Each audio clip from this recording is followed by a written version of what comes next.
Hi, everyone. Robert Rutherford here. We're at episode 30. Have Ron Hudson in here from Superior Wall Systems here in Anaheim, California. And he's going to have a really, really interesting story to tell today. How you doing today, Ron? Doing good. Doing very well. Good. Thanks a for lot having me. Thanks for coming in. I really appreciate you coming in, taking the time to do it. My pleasure. You got a lot of balls in the air right now, huh? Yeah, we've watched a lot of expansion, and after 40 some years, 40 going on 44 years this year, employees expect you to have a vision for the future. Mm-hmm. And the only way to do that is you have to be up at 38,000 feet, looking where the future is. Once it's on you, it's no longer the future; it's present. It's too late to make any changes, or it's too late to get ahead of everybody else who's been looking down the road and seeing what's coming. So, we definitely have a lot of different components to the company that started 44 years ago with a screw gun, an old pickup truck, and $1,500. Wow. Yeah. Wow. Did you have somebody that got you somebody in your family that got you into the industry? Yeah, the local sheriff was instrumental in how I ended up that way. I had a very angry dad who said, "You have a couple of choices here." Actually, it was three. One, you can go to Vietnam. Two, you can go to jail. Or three, you can marry my daughter. And I said, well, that marriage thing sounds pretty good. I think I'll take you up on that. He happened to be a superintendent for a very small drywall company, Roger Hopkins Drywall, back in 1968. No shit, you've been in that long. Yeah. Damn. Yeah, over 52 years. Congratulations. That's fucking amazing, dude. If I did it at this point, and I was dragging around, and everybody was helping me out of chairs, and really kind of patting me on the back, I wouldn't feel the same achievement. Mm-hmm. But to be in a position to where, I'm active every day. Yeah. I love what I do.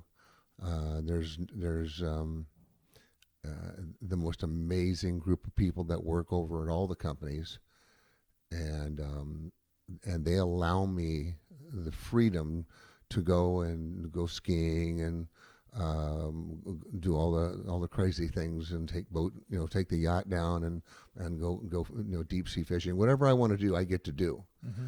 But I prefer, for the most part, to be there. Mm-hmm. I prefer to be there. I love the excitement of watching these guys grow and watching them have the opportunity to really express their own talents. No Mm-hmm. bullshit. Mm-hmm. That's why I think that they're such a great group, because they do get a chance to spread their wings. They get a chance to jump in and try new things, give them larger projects. Like your company, there's always new materials. There's always new challenges. Mm-hmm. So for me, it's not a job. It's not a job. I love what I do. That's awesome. Yeah. Yeah. So it isn't work. And No, not at all. No. So when you married your wife at the time, I was 18 and she was 16. you could get in trouble for that nowadays, man. Well, you could get in trouble for that back then too. Yeah. But I think there was a much bigger plan for me that had to take a lot of years to reveal itself. Mm-hmm.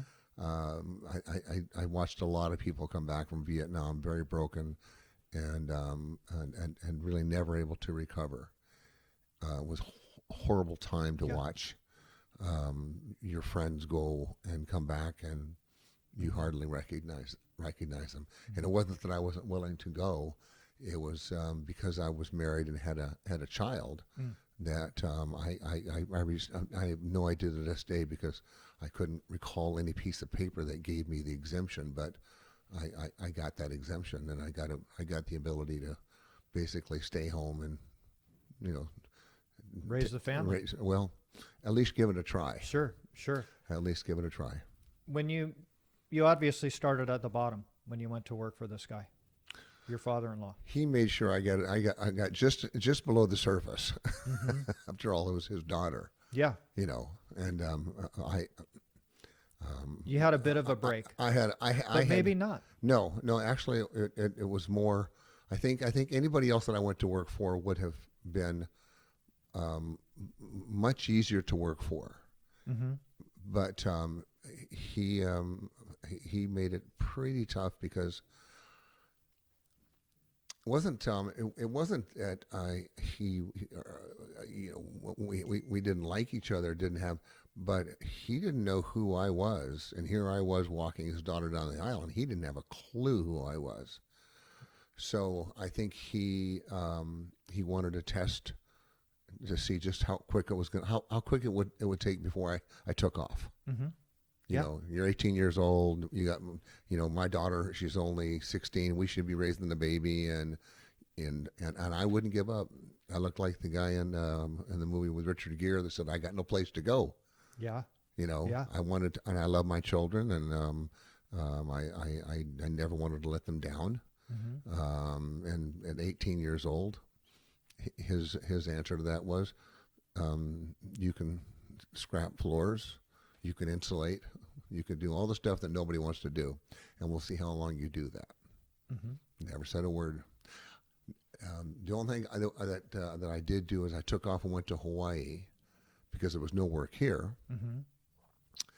and we spent a good year and a half in Hawaii while the economy tried to recover here. Were you working there or just Oh surfing? yeah.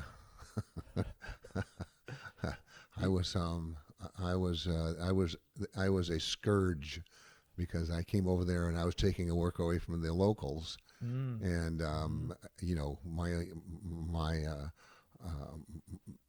my wife and I we were just broke. Our apartment was a little tiny apartment that was so infested with termites that you could not see through the screen door. Oh my God. Really? No, you couldn't see through the screen door. Holy We would get buckets and scrape them wherever we could pull them together and just fight them down to a minimal level, and then take them outside and throw them out and come back and do it over again most all night long, and then get up and go to work. It was a shock to us because they came out of nowhere, Mm-hmm. but it just gives you some idea of we were broke. Yeah. We were just flat broke, and I was working in an area in the state where they really didn't want guys. They didn't want to encourage people coming over from the mainland Mm-hmm. and taking their jobs. So anybody that came over there, they made it painfully clear. Mm-hmm. You're not wanted here. Yeah. You're not wanted here. I had my life threatened many times. Really? Many times. Really? Yeah. Had my life threatened to be thrown off of a 34-story building. Is that right? Wow. They did not want, and the only, I wouldn't give up. You obviously made some friends because you were there for a year and a half. I did.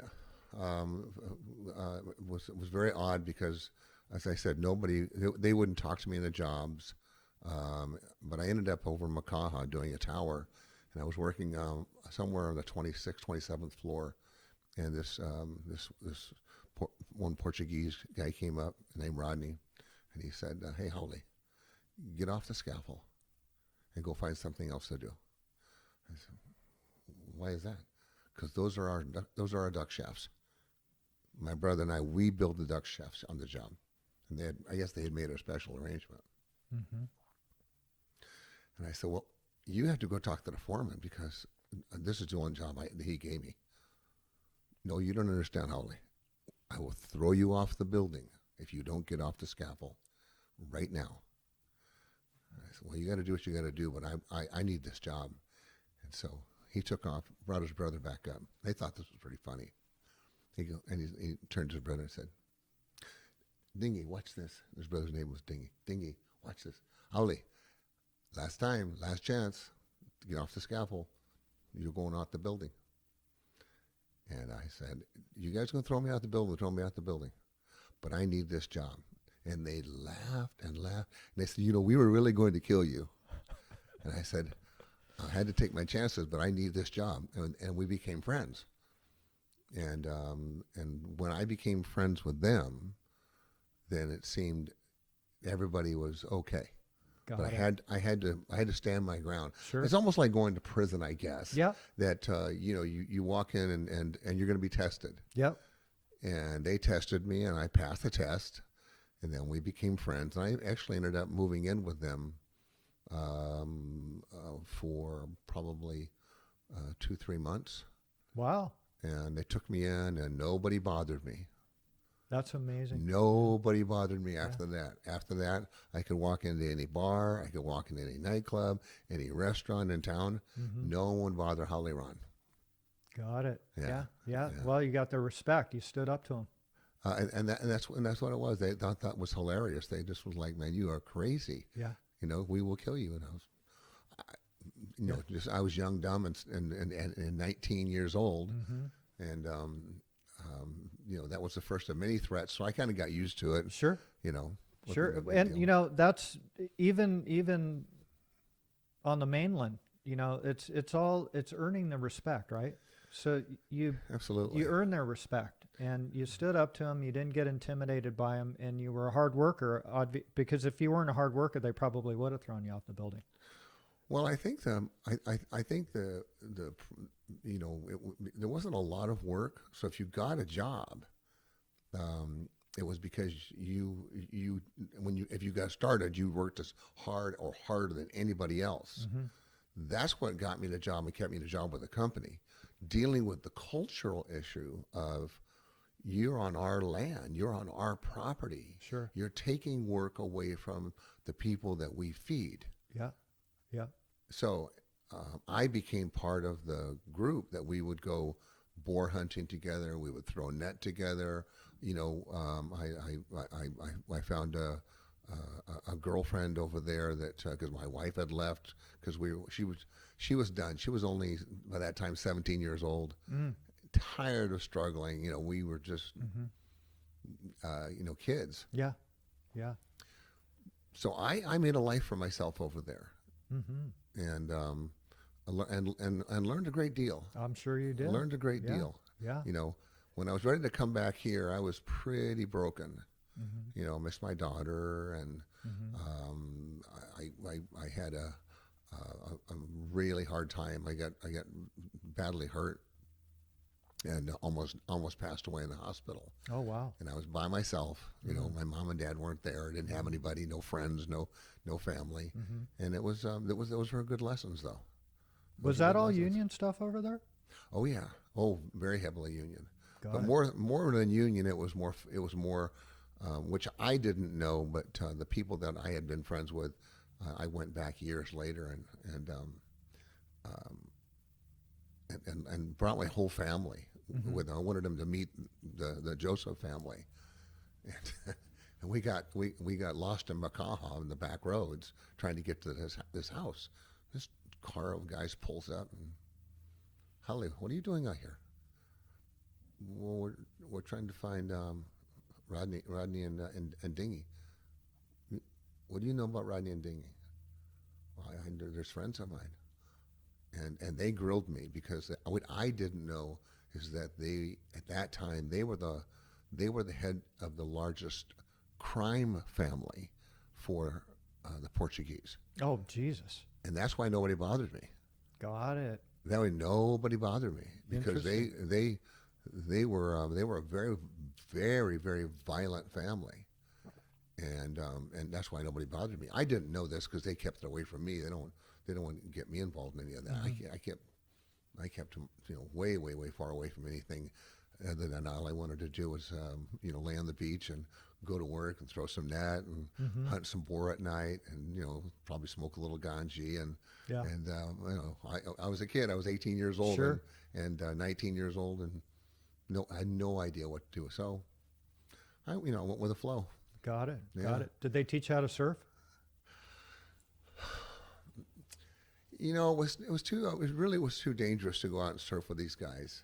That was the one area that I couldn't get in any protection. The surfers out there were very protective of their area where they would surf. Mm-hmm. You didn't paddle out into their surf and then cut them off of a wave or Mm-hmm. get in their way. Then you would really get pounded. Yep. Once you got back on shore, Mm-hmm. they'd make sure you didn't get in that water again. So no, they didn't. They didn't do that. They did teach me a lot about throwing net and and we'd take that fish and we'd dive down and we'd bring the net back in and we'd clean it out and take all the fish and make some money by taking it down to the market and selling it. Mm-hmm. Or if we killed a boar, we'd kill the boar and we'd feed the whole village with one pig. Mm-hmm. That was pretty cool. Yeah. That Wow. was pretty cool. Wow. Yeah. And that was the beginning of my some real training, Mm-hmm. life training Yeah. on survival. How bad do you want it? Mm-hmm. How bad do you want it? Mm-hmm. And just the fear of failure was enough to drive anybody. That was on the verge of not just having lost your wife and your child, but also having lost your job. And now what do you do? Sure. A long way from home. And you're a long way from home, and then you go through this illness in the hospital where you almost die, and it's in a hospital that's half mental ward and half health, and there was no division. Wow. I was put into a ward where there was some very mentally disturbed guy in the other bed, and who would walk around at night chanting with no clothes on. Jesus. And they were literally going to take my arm off. I had got an infection. They were preparing me I was going to lose my arm. Jesus. So I would lay there at night and watch this guy walk by in total drug stupor. And it was very surreal watching this guy walk by, this big Hawaiian kid walk by and chant. And then one night, I was lucid enough to look up, and I'm watching the TV, and there was this massive earthquake that they were talking about on the TV. Massive earthquake. And it didn't dawn on me until the next day. They were talking about my hometown, Sylmar. That's where you grew up? Yeah, I grew up in Sylmar. Oh, wow. 1971. I grew up in Sylmar. Mm-hmm. And so that earthquake hit. The earthquake really shocked me out of it because, my daughter was there. Fortunately, when the earthquake hit, the window burst and all the glass went on her. But she was okay. But it was that I knew that was time for me. If I could get out of that hospital with my arm, it was time for me to come home. Got it. So, but before that, I went over there. I started out hanging board in the tracks in the San Fernando Valley, and my hanging partner was Doug McCarran. Is that right? Yeah, Doug and I Wow. used to hang leads together, Wow. and he was as badass then as he is now. And I couldn't have weighed 150 pounds, but it didn't matter. Mm-hmm. I was. Turn me loose. I really was. Mm-hmm. I really was. Let's get this done. Once I because we were all piece workers. Yep. Okay. And our pay rate was $1 7/8. So you had to hang, in order to hang scale, you had to hang about 60 sheets, a 4x12. So a lid crew had to go through a little less than 90 to make scale. That's getting it on. That's getting it on. That was and we had sheets back then that were 14 feet. Is that right? Yeah, in some cases you were hanging houses out. You always hung a house out from 8 foot down by yourself. Mm-hmm. You always hung out. It didn't matter. Mm-hmm. Didn't matter. There was no, for a wall crew. No, you wanted a house to yourself. Mm-hmm. And the way the piece workers worked is there's only so many houses, Sure. but there could be 100 houses. So you kind of pick the houses you wanted. You went out at night and you hung one piece of board up and put your name next to your house. That's how it was done, huh? That was how it was done. And Wow. and it was on the other side where the drywall contractor would tell you the house paid 60 sheets. And if you didn't count those sheets, they would come up and restock the house with another 5, 6 sheets and Mm-hmm. pocket the money. Got it. So you were hanging 66 sheets or 67 sheets Mm-hmm. when you're only getting paid for 62. But if you had 100 houses and they could do that Yeah. enough, Sure. and it was left in the superintendent's pocket, he got paid so much per house, and then he told them how much to pay his company, how much to pay you, and if you missed anything, you paid for the pickup. Got it. You Got paid it. for the pickup. Yeah. I hung a firewall all day, first firewall I ever hung, and you hung by yourself. It was 18 feet. They gave you a ladder and a plank, and that was it. No scaffolding. And Wow. if you and I happened to miss one small piece, and I worked all day long, and it paid $13. And I worked all day, and I drove from the San Fernando Valley almost to Oxnard Is that right? to make that Wow. $13. Wow. Wow. Yeah, and at the end of the day, they ended up putting a piece in. They said it was a small piece on the platform where the water heater was, and the back charge to me, $13. Oh my God. Wow. Dirty. Well, it was yeah. There was a lot of, and that speaks a great deal to my experience of standing in line, working for Irv Reichert when it was Reichert Drywall down here, standing in line, being the fifth in line, and watching the teller get to a certain point, and she would look at you and know that you were here to get paid by Reichert Drywall and there wasn't enough money, and she would just look at you and go. Mm. Mm. I remember at one point holding 5 checks, Is that right? not getting paid for 5 weeks. Wow. Um, you know, dealing with safety issues like being 40 feet in the air standing on a plank, Mm-hmm. while they handed one piece of board Mm-hmm. to the next guy, who hung it up to you and your partner, and you throw it over your head and nail it, and we nailed out a whole theater that way with one plank, 40 feet in the air. No harnesses. No. No. No. And why? Because there was no safety. No. What you want the job or don't you want the job? Exactly. If you don't, there's somebody there. There's somebody around the corner that wants the job. Did you have a radio going? Pardon me? Did you have a radio on? No. You guys weren't blasting any music? No. We are everything was predicated on now in the tracks. Yeah. In the tracks, it was a completely different environment.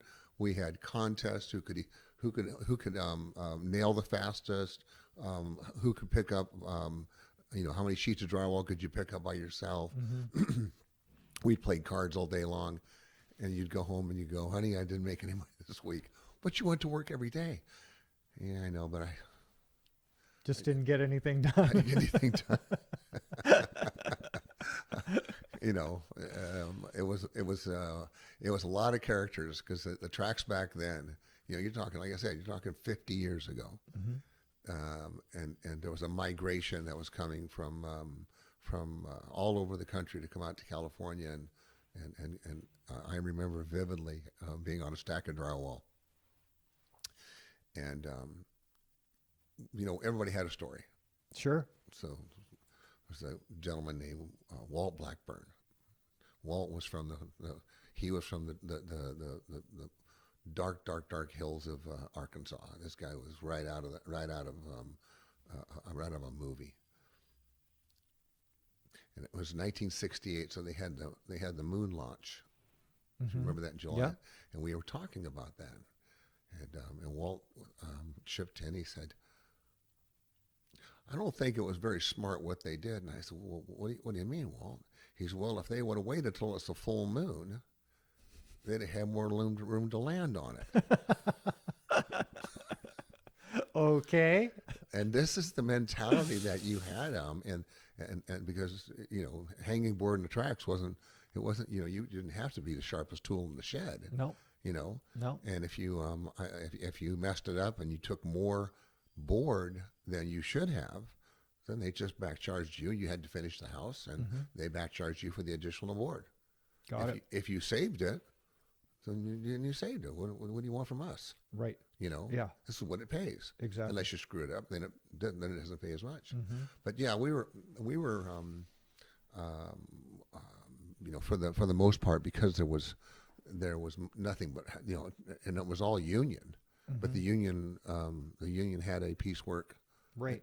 rate, Mm-hmm. but they didn't monitor that stuff. The union was very, very weak at that point. It wasn't anywhere as near as sophisticated or as rich as it is now. Mm-hmm. Yeah.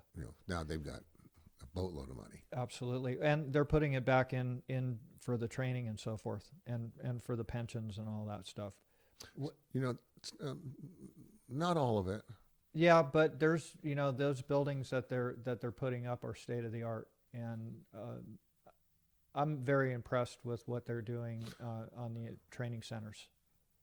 Yeah, they have made a tremendous investment. Their Vegas operation, and we see it in the field. These kids that are coming out, they're not coming out without any training. The carpenters have always been very, very good about an equal day's pay for an equal day's work. Mm-hmm. They do not tolerate a great deal of a guy going out and coming back after he's been laid off, and then they call the company and go, "What happened? We couldn't get the guy to work," and then they'll send him out again. If that comes back with the same guy 2 or 3 times, you know that this guy's not. Mm-hmm. He's not really willing to put the time in. Mm-hmm. So they've always been pretty good about understanding that if you really want to charge this much per hour, we have to have production. Sure. And efficiency. Mm-hmm. And we're moving in the wrong direction. The amount of production that we're getting now, if you wanted to compare that to 25 years ago, is half. Yeah. It's half. And it makes no sense. It makes no sense at all. A lot of that has to do with the safety issues, though, too. And the way that you're supposed to talk to people now compared to how it was back when you were in the game. And well, we lost when we lost housing and we lost piecework, mm-hmm. then people stopped learning how to move in a efficient manner, mm-hmm. and not do things that are so contrary to production. Sure. Simply because they don't understand or they don't get impressed upon. Mm-hmm. This you're not allowed to say you need 50 sheets.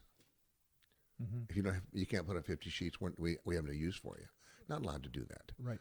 You are allowed to say, okay, let's take a look at your means and method. Okay, but if you would do this and this, and when I was younger, I would go off the job site. I would take their tools off. I'd put them on and say, okay, watch, because I was, excuse me, extremely fast hanger. My best day in a 12-hour day was 100 sheets of 12s. No shit. 100 sheets of 12s, half Freaking inch. Firecracker, man. I could nail 44 nails a minute. Is that on right? a lid. Wow. Because everything was nailed. Yeah. And you didn't screw, so you pulled a handful of nails out of your pouch, and it was very rhythmic, mm-hmm. and you had to follow a line across and move. And in one spot, if you just said, okay, go, and you were nailing how many nails you could nail to a beam, I could do 44 nails in a minute. That's To hang all that an ass, to right? hang that much board by yourself, That is amazing. 100 sheets. Yeah. We don't see that now. Shit, man, they'd have to take a month off. They did it now. I mean, that's all that you're They're doing. not, but see, it's not a matter of desire. It's more a matter of training. Mm-hmm. Because Yeah. these guys in the field, they want to give you all they got, but if they don't know, Yeah.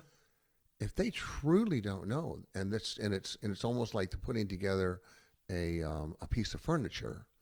Mm-hmm. This missed on them. Yeah. It's missed on them. Yeah. And there's only so much money to go around. And when you reach a point where it makes no more sense to build a building, they'll work off of existing inventory, Mm-hmm. and the growth will stop. Mm-hmm. Yeah. So you shot yourself in the foot Mm-hmm. because there's no work for you, because we went down to 20 sheets a day, 20 sheets a day, and at that rate, Mm-hmm. the existing inventory of buildings Yeah. is where we're going to make our money on remodeling those buildings, and the 50 and 60 story and the big commercial projects. Yeah. It just doesn't pencil out. Right.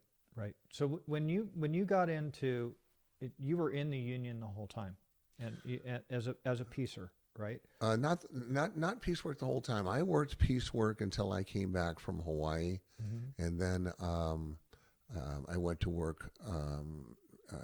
I got a job with this Reichert drywall, and I had just called them up, and they said, meet us in this job in Cerritos, I think it might have been. And when I walked in a job, no one was there. Mm-hmm. They hadn't gotten there yet, and it was 7 o'clock. Mm-hmm. So I could see that somebody had started hanging a draft stop.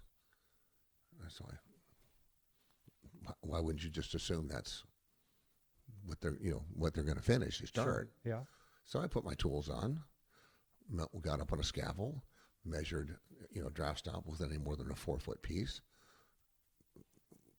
put a hook in a small hook on a rope, put a hole in the drywall, and I just pulled myself up 4-foot piece of board, nailed it off, moved to the next one. They got there about 8 o'clock, and I had most of the draft stop hung. And they about crapped their pants, because, first of all, they didn't even know that I'd been hired. Mm. It was just some guys that showed up. Yeah. They're like, so they called the office and they said, "Hey, this guy's got does this guy got a screw loose or something?" And like, why? And they said, "Well, he just came out and went to work." What did you say? Like, no, he came out and went to work. We didn't get here at 8 o'clock, and then they got in trouble for getting there at 8 o'clock, and I was on time at 7. Mm-hmm. And I worked for them for quite a while. And that was a nail-on job. They were doing all nail-on. It was a hybrid. Mm-hmm. It was a hybrid. So metal studs were coming into the game. Oh, absolutely, Mm-hmm. absolutely. Yeah, that would be in the 70s Mm-hmm. that took place. Got it. And there was only just a handful of big contractors, and then there was a bunch of small contractors. Sure. And the housing guys, they had done such a poor job of taking care of people. That's where I learned a great deal about, if I did it on my own, I would never do that to my men. I would never, ever have them stand in line and have to go home and tell their wife, my check's no good, honey. Mm-hmm. Never. No. Never happened. Good. And there's been times when I've sold everything I owned to make sure that didn't happen Mm-hmm. at the bottom of a recession, or you, like all of us, and the times that we've taken bad jobs and not known it. Sure. And Everybody only talks about the ones that made money. They want to forget about the ones that didn't. my greatest victories are the ones that I look back on with the most pride, is the ones that we worked our way out of, took our beating, Mm-hmm. looked to see who was left alive, and had enough to start over. And most every recession, when you're a smaller company and you haven't built up the liquidity, you haven't built up your retained earnings, Mm-hmm. you didn't have enough you didn't have enough backlog and foresight to